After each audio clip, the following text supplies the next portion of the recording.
Welcome to Sir Win's Accounting Lectures. Today, magkakaroon tayo ng pen and paper video problem solving patungkol sa Lecture 04, Accounting for Income Tax, Other Temporary Differences. Actually, ang link o ang file ng mismong problem na sasagutan natin today ay nasa description ng video lecture na ito. At ang advice namin ay sagutan mo muna ng solo ang nasabing problem at bumalik ka kapag tapos ka na to confirm kung tama ang pagkakaintindi mo sa lesson at kung tama rin nga ang naging sagot mo. Okay? Pero kung may sagot ka na nga, simulan na natin ang pagbibigay ng solution sa problem under discussion. So again, Lecture 04, Accounting for Income Tax, Other Temporary Differences. So this is the question. Prepare all necessary journal entries for the year 2021 and show your supporting computation. So this is the main problem. On January 1, 2016, Jackie Company acquired an equipment costing 6 million. The equipment is depreciated using straight line method based on a 15-year life with no residual value. On January 1, 2021, after 5 years, the equipment was revalued at a replacement cost of 6,750,000. Pre-tax accounting income amounted to 2,550,000. So, una mong kailangan gawin, syempre ang maintindihan yung problem. Okay, ang ibig kong sabihin, ano ba ang nangyari dito? Hindi ba merong revaluation? Okay? Since ang topic natin ay accounting for income tax, kailangan mong tandaan na pag nagsosolve ng problem, may dalawang klase ng approach. The income statement approach and the statement of financial position approach. In this particular problem, nalaman mo na merong revaluation. At ang revaluation surplus, okay, ay hindi nakikita sa income statement. So therefore, ang gagamitin nating approach dito ay yung statement of financial position approach. Yun ang kauna-unahan mong dapat maintindihan pag nagsasagot ng problem. Kasi hindi naman sa lahat ng pagkakataon, ibibigay po yung mismong topic ng susolbin mo. So dapat ma-appreciate mo muna na may information na ganun. Okay? So ang ibig kong sabihin, ayan. So dahil may revaluation, okay, sasagutan na po natin kailangan mo munang balikan yung topic tungkol doon bago tuluyang masagot yung mismong pinag-aaralan natin ngayon, yung accounting for income taxes. In a sense na dahil nga mayroong revaluation, kailangan mong gumawa ng revaluation table. Okay? Ano nga ulit ang itsura nun? Ano nga ba yung mga makikita dito sa table na to? Nandun po yung mismong cost ng equipment, yung kanyang original cost. Okay? Nandun din yung tinatawag na replacement cost. Okay? Ang ibig sabihin, by the way, ng replacement cost, dahil nga sinusunod natin sa valuation yung kanyang fair value, okay? Yung replacement cost, yun yung parang value niya ngayon. Kaya nga replacement Dahil lumilipas naman yung panahon, dahil mga PPE ito, so maaari talagang mabago yung value. At maaaring magkaroon ng tinatawag na appreciation o yung pagtaas ng value dahil nga sa paglipas ng panahon. Mali natin, siguro naging high value yung equipment kasi pwedeng kakaunti na ang meron na ganun o whatsoever. Ayan. So, simulan na natin. So, ito yung equipment which is represented by the original cost. Okay? So, ang cost daw niya is 6 million actually. Okay? At given yung kanyang replacement cost, yung value niya today which is 6,750,000. At alam mo na pag minus mo yung dalawa, mayroong appreciation o yung pagtaas ng value na 750,000. At pagkatapos, okay, ima-minus natin yung accumulated depreciation pertaining to the equipment. Okay? Ang sabi kasi sa problem, 5 years niya nang ginagamit at ang original useful life is 15 years. So therefore, 6 million divided by 15 years, that would be the annual depreciation. Multiply by 5 years, that would be the accumulated or yung recorded na nga na depreciation. So that will be 2 million. Okay, for the cost. Okay, dito muna tayo. At sa pinakang ilalim, doon mo masosolve yung carrying amount nitong asset na to, which in this particular case is 4 million. Ngayon, under revaluation, alam mo, kinukumpleto mo lang ito. In a sense na kung ano yung procedure na ginawa mo, pagkikwenta ng accumulated depreciation, at saka anong carrying amount, ganun din ang gagamitin mo dito sa center ng table na to, dito sa replacement cost na nga. So therefore, it would be 6,750,000 divided by 15, the original useful life, multiply by 5 years, yung year na lumipas na. Okay? And that would be 2 million 250,000. Okay? So, ima-minus mo rin yan at ang lalabas na value is 4,500,000. Ang tawag actually dyan ay hindi na carrying amount kasi mas maganda na tawagin po siya na sound value. Pagdating naman sa appreciation, syempre, you have to get the difference. So, that would be 250,000. Okay? And then later on, pag maminusin mo sila, at ang lalabas nga ay 500,000, and that would be the what we call revaluation surplus. Actually, ito pong ginagawa ko, hindi ko totoong tinuturo. Kasi ang topic naman talaga natin dito ay accounting for income tax. Dapat alam mo ito nung topic pa lamang na revaluation. Kaya hindi po natin siya i-review all throughout. Okay? Basta ang assumption na lang po natin, dapat maalam ka pa rin gumawa ng revaluation table. And then again, ang requirement actual is prepare the journal entries. Yung mga entries na gagawin natin nung January 1, 2021, okay, ay hindi pa rin related sa topic natin na taxation, but rather related sa topic pa rin na revaluation. Okay? So what will be the entry? Ang sagot po, dito ka lang titingin sa appreciation kasi lahat ng entry ay nandyan lang. Okay? So therefore, you have to debit equipment, okay, amounting to 750,000. And then you credit accumulated depreciation, okay, pertaining to that equipment, di ba? Amounting to 250,000. And you are going to credit this account title na siyang pinakang focus ng ating discussion, yung pong tinatawag na revaluation surplus. Okay? Revaluation surplus amounting to 500,000. Okay, na actually ang revaluation surplus, okay, ay part ng other comprehensive income, di ba? Part ito ng ng equity. Okay? So yan. So that would be the entry now. Okay? Nung ang topic na alam mo, ayun pa lamang sa revaluation surplus o sa revaluation method. Pero ngayon, nasasamahan natin sa income tax, magkakaroon ng adjustment or actually parang correction or subsequent entry after this. Ang ibig kong sabihin, itong revaluation surplus kasi ay ang epekto ay pagtaas ng value ng equipment na which in effect ay maaaring tingnan mo na para siyang income. Hindi nga lang siya nalabas sa comprehensive income dahil nga siya ay other. Okay? Dahil siya other. Ibig sabihin, hindi siya talaga nalabas sa mismong income statement to get the net income kasi nga siya ay other comprehensive income. Siya ay part ng equity. Okay? Kaya nga ang pwede mo lang gamitin dito ay statement of financial position approach. At kaya nga ang tawag dito ay other temporary differences dahil hindi naman siya timing differences. Okay? In a sense na hindi siya income, hindi siya expense, siya yung other. Kasi nga ito po ay real account revaluation surplus, part ng equity. Okay, ang ibig kong sabihin, dumuli pa po tayo, itong revaluation surplus ay di ba parang income nga din yan, hindi lang siya pinipresent na income, sabi sa accounting standard. Pero ang sabi kasi ni taxation, okay, since yan pala ay pagtaas ng value ng asset, okay, maaari pa rin siyang maging income, di ba? Kung titingnan, di ba? Kasi pagtaas ng value. Okay, so parang ganon. So ngayon, okay, itong 500,000, even though siya ay real account, okay, pwedeng magkaroon niya ng tax.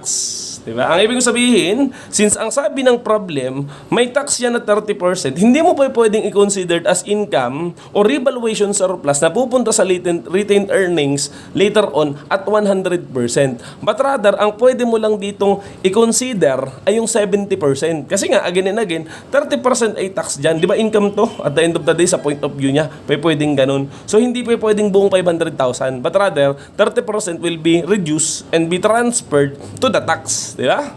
Okay, therefore, after this entry, recognition of revaluation surplus, i-correct mo to in a sense na tatanggalin mo yung tax shield o yung tax payable. Okay? Therefore, we have to debit this what we call the revaluation surplus. Okay? And be transferred to what we call deferred tax liability. Okay? Amounting to what? Amounting to what? The answer would be 150,000. Okay, so again, debit revaluation surplus for 150,000 and credit deferred tax liability for 150,000. Question, saan nanggaling itong 150,000? Ang sagot, hindi mo nga pwedeng i-recognize ito ng buo. But rather, kukunin mo yung 30% nun, tatanggalin mo, kaya nga ililipat mo sa liability kasi nga taxable pa din naman yan eh. Kumbaga, tinatama mo, hindi mo kasi pwedeng i-recognize ng buo. Sir, bakit deferred tax liability? Kasi nga ang effect nun ay hindi naman ngayon. 'di ba? Later on pa tumaas pa lang naman yung value. Sa kay accounting, kay taxation kasi talaga dapat magkakaroon ng tinatawag na actual realization kay taxation. Okay? So therefore, deferred pa siya sa ngayon. Okay? Tsaka kasi simula pa lang January 1, hindi pa nga nalipas yung panahon, wala pa namang depreciation na nangyayari. Okay? So tumuloy tayo at nandito na po yung pinakang main point ng ating problem. Pagdating ng December 31, okay?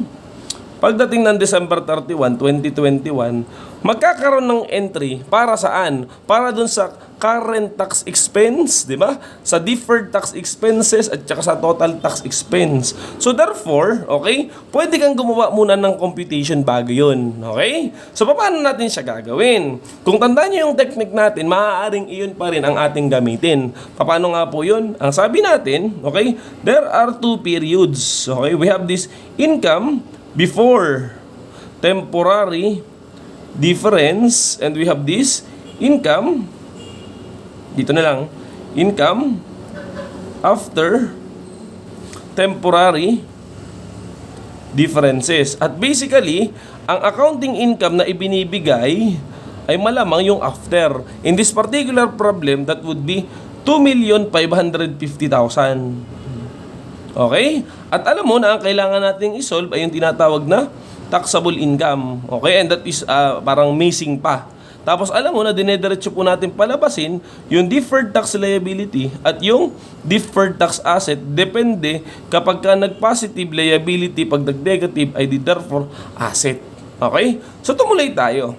2,550,000 ang binigay dito. Okay? Dahil nga sabi natin, tayo po ay nagko-convert lang.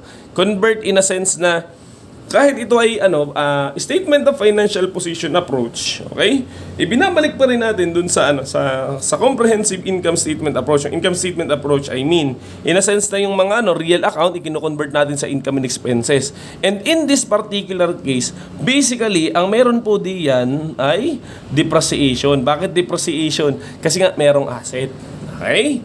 Under accounting, what would be the depreciation? The depreciation would be based on the new replacement cost. Again, ang topic na to ay hindi pa rin taxation, but rather ito revaluation pa rin itong depreciation na to. Ang ibig kong sabihin, dahil ito na nga yung bagong value, actually sound value, o so remaining cost, o naalala nyo yung ating technique sa depreciation, remaining cost divided by the remaining life. So therefore, it would be 4,500,000 divided by 10, kasi 5 years yung lumipas, 15 years yung original life. At kaya po natin yun, that would be 450,000. Tama ba ga? At ang sabi natin, dahil yun ay solo, okay, akit ka lang. Yeah? Kasi pa-squeeze tayo. So, 2,550,000 plus 450,000, that would be 3 million. Yan yung panahon na sila ay pareha. So, therefore, it will be 3 million also. Okay? At alam mo na si taxation, hindi naman siya papayag dito kundi siya ay cost model, di ba? Therefore, ang kanyang depreciation would be the same. Okay? So, doon na lang po tayo sa remaining cost, 2 million divided by the remaining life. 4 million divided by 10 is equal to 400,000. So, yun yung kanyang depreciation. Okay? So, therefore, pag minus mo yan, anong magiging sagot? Okay? The answer would be 2,600,000. At anong tawag dito? That would be the taxable income. When we multiply with the tax rate, in this particular problem, okay, the tax rate is 30%. Wala naman daw changes. So, you have to multiply. Okay? The answer here would be the taxes. Diba? Sa taxes expense. Okay? So, katulad pa rin ito ng dati. Okay, 2,550,000 times 30% would be 765,000. At ano nga ang tawag dito? Ito yung tinatawag na total income tax expense. At pag ito minultiply mo naman, 2.6 million times 30%, that would be what? The current tax expense. Okay? So, isa na lang ang kulang dito sa part na to. Di ba ito lang naman yun? Okay, lagyan pala natin at equal sila. So, ito na lang yun, di ba? 450,000 minus 400,000, di ba? Minus negative 400,000. What would be the answer? Okay, I believe negative ang mananalo. So therefore, pag negative, saan ang punta dito? Saan ang punta? I mean, so malamang dito sa deferred tax asset, and that would be 50,000. Again, hindi po siya naka-negative, but rather in absolute amount. So 50,000. Okay? Ngayon, yan, kaya po tayo nalito kasi iniisip natin, okay, Paano magiging deferred tax asset? Ang ibig kong sabihin, di ba? Tama naman po yung technique natin. Sisingitan na po natin ng bago. Okay? Hindi sa lahat ng pagkakataon, pag nag-negative yan, okay, ay deferred tax asset. Or pag nag-positive sa lahat, hindi sa lahat ng pagkakataon ay deferred tax liability. But rather, may isa pa. Or, lagyan na natin ng or. Actually, kahit hindi po ito ang topic, pwede rin ito dun sa ibang discussion, dun sa timing difference, sa normal lang, dun sa mga naunang problem, okay? Na pwede rin ito, hindi lang siya palaging sa pagkakataon ay liability or asset, kasi pwedeng may or reversal. Reversal of deferred tax asset. Sa kabila, ay di malamang kabaligtaran, reversal or actually amortization of deferred tax liability. Sa pagkakataong ito, hindi siya deferred tax asset, but rather, siya ay reversal ng deferred tax liability. Why? Kasi pag tinrenize mo yung transaction, itong transaction ng December 31 ay nakarelate dun sa January 1. Tama lang po yung technique natin, creation ng deferred tax liability or deferred tax asset kung first time na lumalabas. Pero kung sakali po na mayroong related transaction in the prior period, prior year, in this particular case, January 1, okay, babalikan mo kung ano yung lumabas dati. Let's say, deferred tax liability. At alam mo na pag deferred tax liability, dito ang lagay. Okay, pero dahil napapunta siya sa kabila at siya related doon, hindi na deferred tax asset kasi may ka-relate na. So, ang tawag na doon ay reversal. Okay? So, or lang po yan. Mamaya ma-appreciate ninyo yung sinasabi ko pag ginawa na natin ng entry. Pero sa ngayon, ituloy na natin. Sa kabila naman ay walang magiging effect. So, ituloy lang po natin dyan. The total would be 50,000, the reversal. Pero ang tax rate ay 30%. So, pag minultiply mo yan, okay, 50,000 times 30% would be 15,000. Ang tawag dyan is the deferred tax, income tax expense o yung DIT. Pero this time, reversal nga yan. So, malamang magiging benefit yan para siyang benefit. Okay? So now, nakagawa na tayo ng table at ang sabi natin, pag maalam kang gumawa ng table, madali na yung journal entries. Okay? So, gawin natin. Ayan, so okay. So unahin na natin ang entry para dun sa depreciation for the current year. So therefore, the entry would be debit depreciation and credit accumulated depreciation. So sabi nga natin, dahil nakabase na sa replacement cost, katulad ng accounting na normal, that would be 450,000. Okay, kasi nga 10 years na lang ang remaining life. After that, bago pa rin tayo tumuloy sa tax, unahin na natin yung mga hindi masyadong kasali. The piecemeal realization of the revaluation surplus. So you have to debit the revaluation surplus. Okay? And you have to credit the what? The retained earnings. Okay? So dapat tandaan nyo pa yung topic ninyo sa revaluation surplus. Nang ibig kong sabihin, okay, every year, nagkakaroon ng tinatawag na piecemeal realization na pumupunta ay sa retained earnings. Bakit nga sa retained earnings? Kasi part ito ng equity, hindi na siya pwedeng lumabas. Okay? Automatically, sabi dun sa ating konsepto, when you become part of equity, you cannot go out. You can only be recycled within the equity. Okay? So lilipat lang siya doon. Okay? At ang kanyang piecemeal realization ay nakadepende dun sa life ng related asset. Ang ibig kong sabihin, di ba, ang revaluation surplus mo 50,000. Again, kung ang alam mo lang na topic ay revaluation surplus, malamang gagawin mo 500,000 divided by 10. So 50,000 ang magiging sagot mo dyan. Okay? Pero dahil nga na bago na, alam mo na merong tax, hindi buo na 500,000 ang marireport mo, but rather maminusan mo o babawasan mo ng 150,000 and that would be what? 350,000 ang matitira. Ay 10 years yung life, so therefore that would be 35,000 only. Okay, 350,000 divided by 10 years. So again, debit revaluation surplus for 35,000 and credit retained earnings for 35,000. Yan po yung mga entry na hindi sobrang related dun sa ginawa natin kanina. Ito lang, medyo nabago lang kasi nga alam mo na yung konsepto, binabawasan nga siya. Okay? Napunta na po tayo doon sa ginawa nating table. Ang ibig kong sabihin, okay? So, di ba, ginagawa natin ng entry yung taxable income, okay? Itong current income tax expense. What would be the entry for that 780,000? So, simple pa rin yung mga naunang naturo. Okay? So, you are going to debit the income tax expense, okay? Amounting to how much? 780,000.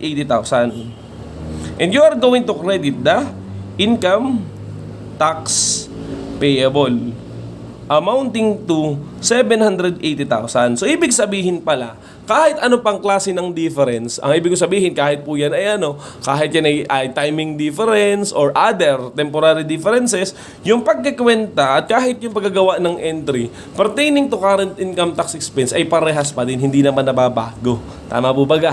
Okay? At tumuloy na tayo dun sa aking binabanggit. Ayan. So, itong total income tax expense, hindi naman siya, di ba, usually ginagawa ng entry. But rather, dito lang tayo natingin sa tatlong to. Therefore, may entry po ito. Okay? Kung naalala ninyo, when we try to recognize the deferred tax asset, dinidebit natin yun, yung deferred tax asset. Pero dahil siya ay reversal, hindi mo i-debit yung deferred tax asset, but rather, papaltan mo ng account title na deferred tax liability. Again, bakit nga ba may debit na deferred tax liability here? Kasi nga, nung naunang taon, ito na nga yun, di ba? Ito, nung January 1, okay? I mean, nung beginning of the year, meron kang credit dahil unti-unti mo na nga siyang tinatanggal yung liability dahil lumipas na may tax na nga po yun. Di ba? Bawasan mo yung tax liability mo. Okay? Amounting to how much? Therefore, 15,000. Sa madaling salita, hindi pa naman po nababago yung konsepto. Titignan mo lang kung siya ay asset o kaya reversal. Okay? Again and again, ito pong technique na ito ay apektado pa din yung mga naunang lecture. Kasali pa rin siya. Okay? Anong kikredit natin? Ay, kikredit natin ay income tax benefit. Okay? Pwede naman po yung benefit, pero pwede rin naman na income tax expense ang ginagamit kasi pang offset dun sa na i-record mo na expense dito sa taas. Okay? So kung ano mang ginagamit ng teacher ninyo, di paniwalaan nyo lang, tama din naman yun. Okay? So yun na po yun. Okay, so ngayon, pag tinanong ka how much is the total income tax expense, the answer would be, same concept, ima-minus mo lang yung dalawa, 780,000 minus 15,000, you will still get 765,000. So that's how you answer. Okay, that's how you answer kung ang topic ay tungkol dun sa other temporary difference. Dapat alam mo yung topic mismo nun, in this particular case, revaluation. Tapos i-relate mo lang dun sa dati na nating alam na actually kahit na iba na po yung method, okay, hindi ako nasunod. Ang ginagamit ko pa rin yung nag-iisang alam ko na kino-convert mo nga dun sa income statement approach, provided alam mo yung related income or expense ng transaction at ginagawa mo lang po yung technique na itinuro natin nung minsan. Okay, dun sa mga naunang discussion. Okay? So sa tingin ko naman ay meron ka nang natutunan. So yun lamang po at maraming salamat.